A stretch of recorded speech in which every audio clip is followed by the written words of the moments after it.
Hey friends, it's Jules. Welcome back to my channel, or welcome if you're new here. This is the start of a horror thriller Christmas vlog. So I'm gonna be picking up 4 books for this vlog. 2 of them are thriller and 2 are horror. I guess thriller, there's killings in all of them. So I don't know. The first one is a Seasons Creepings Tales of Holiday Horror. So there are 10 horror stories in this, so I will probably just pick up one a day as I'm reading these other books. Then I have Candy Cane Kills by Brian McCauley. This is part of the Killer VHS series.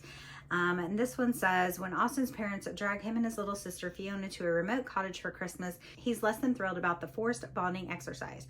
But after learning that their holiday getaway was the site of a horrific crime, this family on the rocks will have to fight for their lives against a legendary killer, because Candy Cane is slashing through the snow with a very long naughty list. So those are the horror ones. And then the thriller ones I have, which I don't know, this one also might be, this is a novella. This also might be horror. I don't know. It says Haunted Hill. Christmas Eve on Haunted Hill by Brian Smith. 10 years ago on Christmas Eve, Silas Herzinger donned a Santa suit and took an axe to 15 members of his extended family. Luke Herzinger, his youngest son, was the sole survivor of the infamous Herzinger family massacre. Now, after a decade away, a despondent and suicidal Luke has come home to face his past and battle the evil that still resides in the old family home on Haunted Hill. So this one actually sounds kind of like maybe a paranormal thriller. I don't know. And then the other one I'm going to pick up is You Better Watch Out by James Murray and Darren Wehrmuth. This one says, 48 hours until Christmas, Jessica Kane wakes up with blurred vision and ringing ears and in excruciating pain. The last thing she remembers is going for a run and something or someone hitting her on the head, leaving a gash and blood running down her face. That's all I'm going to say about this one. This is a kidnapping type book. I'm not sure which one I want to start with, but I will be back when I have some thoughts on these. Hey, I have some updates. So I started this on Monday and I only read like 20 pages. And so I finally have had time to, if you hear the noises, it's coming from this guy right here. He's chilling next to me. Django, look, say hi. You say hi? He makes a lot of noises. Okay, we're not gonna do that. we're not gonna lick your leg, okay? He licks very loudly. He snores very loudly. He just breathes loudly. Don't you? Do you good boy? Anyway, so I am finally on page 56. So I have 30 pages left of this. And honestly, it's not, I'm not getting any kind of scary, haunted, or anything out of this. So we have 2 perspectives. So we have Luke, who is the son, the only survivor of this massacre that his father killed everybody 10 years ago. And then we have another perspective from a girl who's with this group of friends who are trying to sneak into this house, his house, that he still owns. Because there's obviously stories of like that the ghost of the killer comes back every Christmas Eve and whatnot. So all we really have is just the perspectives of Luke has gone back to the town because he's going to get super drunk and then he's going to go to the house and kill himself. But then a friend of his ends up showing up from like 10 years like he grew up with, that he hasn't seen in all this time, unexpectedly shows up and they start talking. And so now he's like, oh, maybe I shouldn't kill myself. But they're also thinking, the house should be like destroyed. So they're thinking about burning the house down and they're drunk. So then the other perspective is these teenagers that have gone to the house, and one group was already in the house, but they can't find them. So this other guy and girl are going in and they can't find their friends. They don't know what happened to them, and they see something. That's like literally all we're at. Like, it describes the house. He left the house exactly as it was after the murders happened. I mean, obviously they probably went in and cleaned up after the murders, I would assume. But all the furniture is still there. Pictures are on the wall. Nothing has been done with it. The son has kept the house, but literally it mentions that all he has done is like paid the taxes when he gets the bill, and that's it. So nothing has been done with this house. But obviously kids have this whole, you know, folklore stories going on about ghosts and this ghost coming back and all that. So that's really the only thing that's happening. But I'm about to finish it. I got like 30 pages left, like I said. So we'll see if anything exciting happens in this last 30 pages. But other than that, it's not really anything to write home about. But I did want to show you guys. My husband 3D printed me this bookmark. I put the tassel on it. He just 3D printed this. So I have this that have the image. So this is the ghost face. I have one that has Freddy, Michael Myers, Jason, Chucky, maybe Leatherface has one. I'm not sure. But anyway, aren't they so cool? They're just like the little bookmarks. It just goes right in there like that. My little knife. Anyway, I thought they were fun. So I actually took this tassel off of another bookmark and I put it on here. So, because I kind of need to see, I don't even know if you can buy tassels maybe, but yeah. So I need to either learn how to make these or buy some tassels so that I can add them to my other bookmarks. But I have a lot of these now. He printed me a lot of them. Anyway, all right, I'm gonna finish this book and then I'm gonna start to read Season Creepings. Oh, look, I have another one in here that doesn't have a tassel. Oh, this is a different shaped one, but it's Jason. It's a machete. But I gotta get a tassel in it, but aren't they so fun? Anyway, so yeah. So I'll probably will start this and read at least a couple of stories out of this one. And then I want to move on and probably start, I can't decide if I want to start Candy Cane Kills or You Better Watch Out. I kind of want to read You Better Watch Out, but I don't know. I'll let you guys know when I know. Okay, bye. Good morning.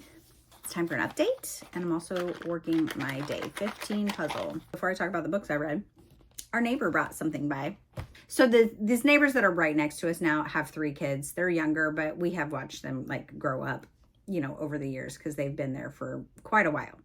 And I always take them over. I love Halloween. Halloween's my favorite holiday. So I always made them fun little Halloween basket things, like a family fun basket, a boo basket, if you will, I guess. And I would make the kids like little fun things. Anyway, they started bringing us over things at Christmas time. So they always give us just a little something at Christmas time. So they brought this over yesterday. It was so cute. It says, ho, ho, ho from the ding dongs next door. Merry Christmas. Is that not the cutest? So it's ho hos and ding dongs. And then they put a couple of gift cards up top for Chipotle and Starbucks. 2 of my favorite places. And then they got one of each of these for us, for me and Haley from Bath and Body Works. And it's a hand sanitizer and a hand lotion. So I had to eat one of these ho-hos last night because I have not had a ho-ho in forever. So it was just okay. And if I'm being honest, Little Debbie Swiss cake rolls are hands down way better than ho-hos. So let me know if you've had both ho-hos and Swiss cake rolls. What are you? Team ho-ho or team Swiss cake roll? Swiss cake rolls are so good. The chocolate is like, the cake is just way softer. The chocolate flavor is better. I don't know. It's just superior to a ho-ho in my opinion. So let's talk about what I read. So I finished Christmas on Haunted Hill. I settled on a 3-star for this. I actually feel like it was like scary enough for it to be considered horror or like paranormal. So it was kind of weird because it talked about like the folklore of his dad being a ghost and coming back on Christmas Eve or whatever. And there is something that ghostly that does happen, but it's also then something kind of demonic that happens. And I don't know. I can't really tell you what happens without like giving the whole book away.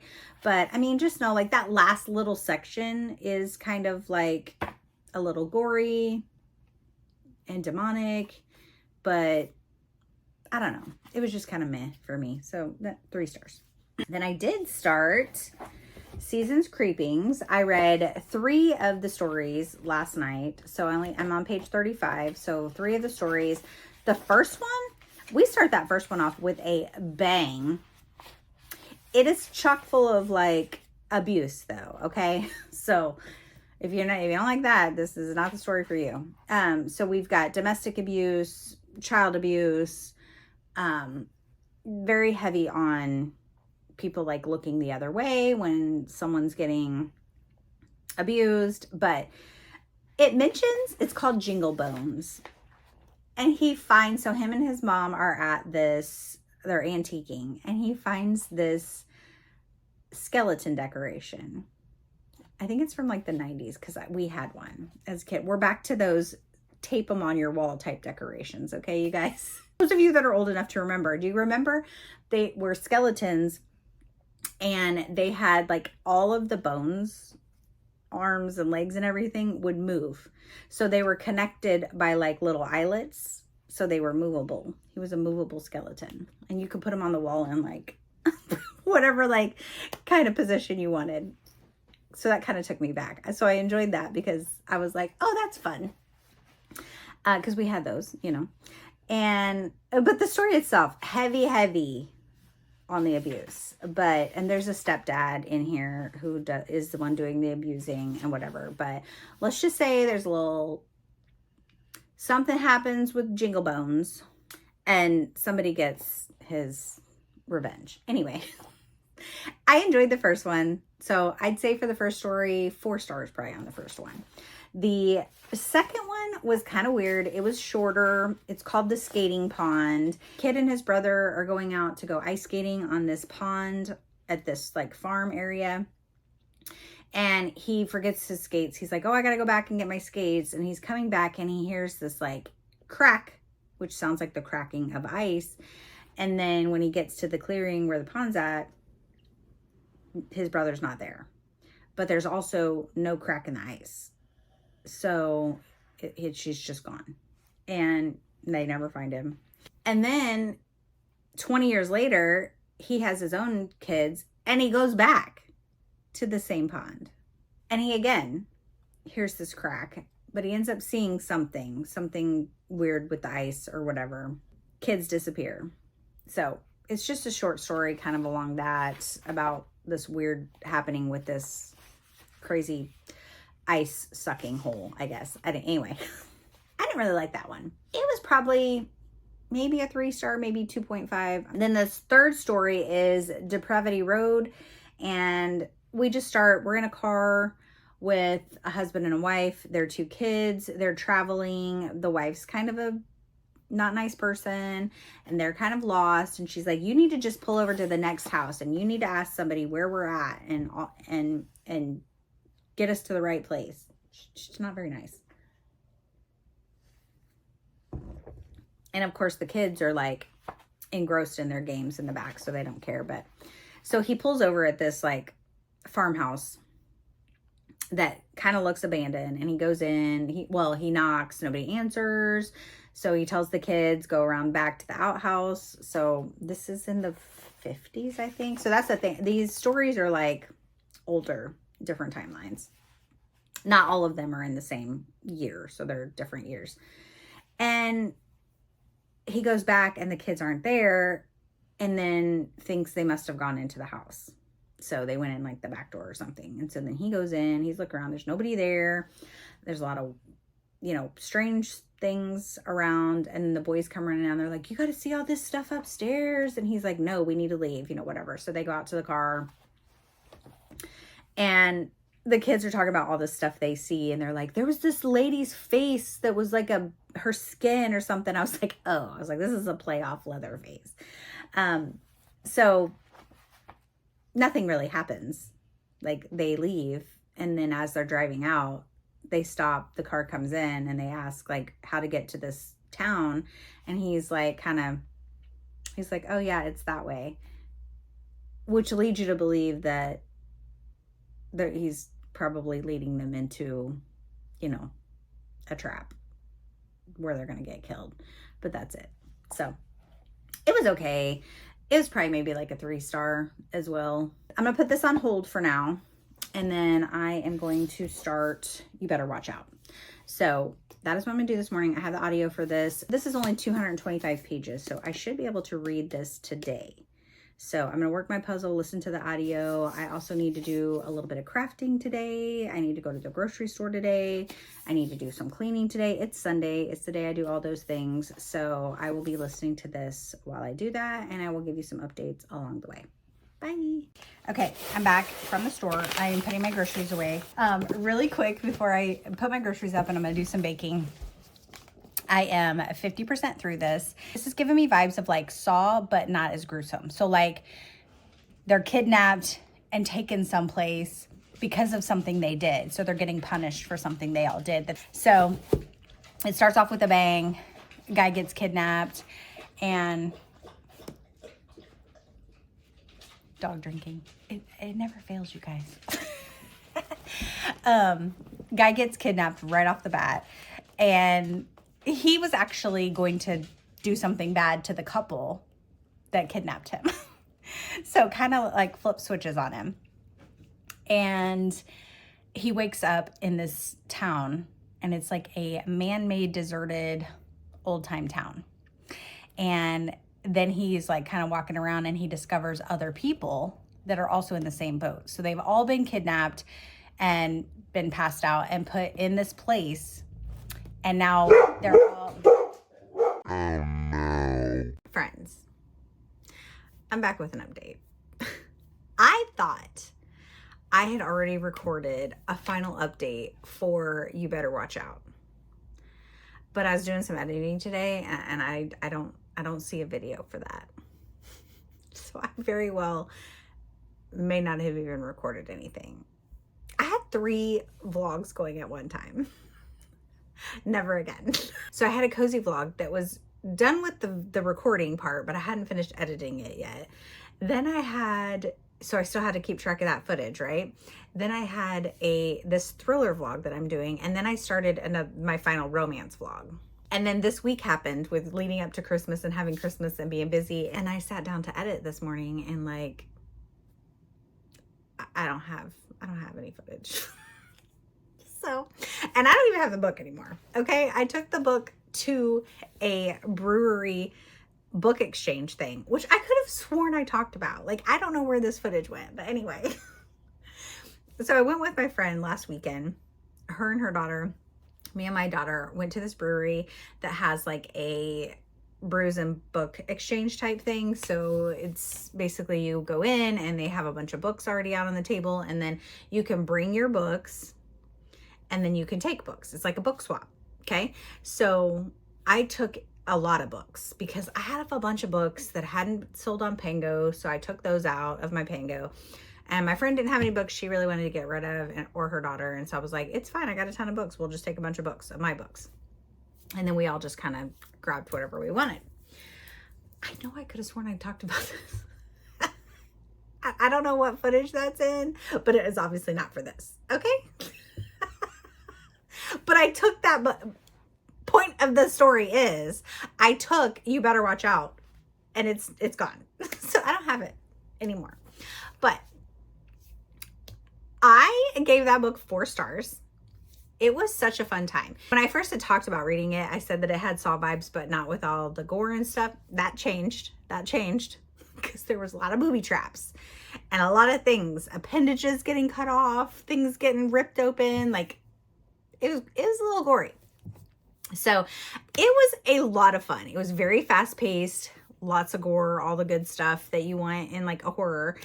And there was a twist at the end that I was not expecting. So that's always a great time too in a thriller. So definitely recommend, if you like a fast paced, gory kind of thriller, pick it up next year because it was good. So I did start eyeball reading this. This is a very fast read when I'm actually reading it. Okay. But this week, the 2 times I have tried to pick this up, I have fallen asleep. by no fault of the book, just me for being tired. So I started this like a week ago, and I only got like 20 pages read. Then I picked it up again, and I got a good chunk of it read. Basically, this started off with a bang, with a couple of killings. This lady has this murder house that she has renovated, and it's now a rental property. And this family has rented this house for Christmas. And there seems to be some tension with this family anyway. So they're not on the greatest terms. The daughter is handicapped. So it seems like they're focusing a lot of their attention on her and not the son. And then we do get flashback chapters. So we get a little backstory on Candy Cane. Her name's Candace in the book, and why she did what she did. And why she's doing what she's doing. It's a pretty good time. Like, it definitely has the Christmas vibes are definitely in here. I'm definitely enjoying this, and I'll be back when I have my final thoughts on this. And this will probably be my last book that I mention in this vlog. So I read 25 Days, which is an Advent thriller reading vlog, which I didn't mention in any of this because we were reading it every day and it was just been long and drawn out. But it was enjoyable reading it every day, but I don't think I would have enjoyed it like as a whole, like just sitting down and reading it all the way through. I don't know how well I would have liked it. But then on the other side of that, I think I had too much expectations going into it. Like the hype, I was too hyped for what was going to happen, and it didn't really go there. So overall, I only ended up giving that a 3 stars. So it was a wah-wah, but it's okay. But I had fun reading it with my friends because we Marco Polo'd every day with our thoughts about it, and it was just a fun time. So I did love that part of it. So I would like to finish this by tomorrow because I want to close out this vlog because I have one more book that I need to read for the other vlog that I'm working on, and then I'm done with my vlogs for the month. Anyway, it's almost the end of the year, and I'm cramming in the last minute reads. So anyway, I'll be back. I am done with this book finally. It took me entirely too long to read this, but I just had to eyeball read it. I started like a week and a half ago. No, almost 2 weeks ago. And, you know, Christmas came. I just didn't have time to eyeball read. But I did finish it, and I had a really good time with it. So the son ended up having like a few friends that like surprisingly showed up and like surprised them. And they were all in the basement, and they found something that seemed to be like evidence from the original killing of this family that was murdered in this house. Grace, stop. There's entirely too many noises going on today that are like setting me off. Between my mom constantly talking, the dog eating the bone, the dog whining, like I'm getting triggered today, y'all. Anyway, so the father decides that he's gonna leave because the phones are down. Hello, we're in a murder house and the phones don't work. So he says he's gonna drive to the sheriff's station to show this evidence or whatever. And something happens with the dad along the way. And then there's a twist. And then stuff happens at the house. And there's another twist. And yeah, there's a lot of gore. And I can't really, I mean, obviously I can't tell you what happens because I would give it away. But I'm giving this one 4 stars. And there is a second book to this. So I'm definitely going to get that for next year so that I can read that next year. And yeah, I'm going to keep this. This is a good, I love books like this because like these are books that like I would read again, you know. So it's definitely staying on my shelf. Going to get the next one to go with it. And yeah, it was just a fun, campy Christmas horror book. So if you're into that, definitely pick this up. So y'all, I am finally done with this vlog. I'm going to end this vlog. So I didn't read any more of the short stories in the season's creepings. So I will save those for next year or whenever I want to pick those up. So that is all I have for this vlog because I have Christmas is over and I'm about done with Christmas books. So I've got one more vlog I'm working on. I have one more book that I need to finish for that vlog, and then I am done with Christmas vlogs and we can start the new year fresh. So let me know in the comments below if you have read any of these books that I read in this vlog. If so, how did you like them? So I hope you all had a great Christmas, and I hope you have an even better New Year. I can't believe it has been almost a year since I have had a YouTube channel. I just want to thank you all so very much for being here. I appreciate every single one of you that are subscribed to my channel and come back to watch my videos, and for all of your support. I hope you continue to stay with me and see what we get up to in 2025. So until my next video, friends, be yourself, be awesome, be kind. Bye.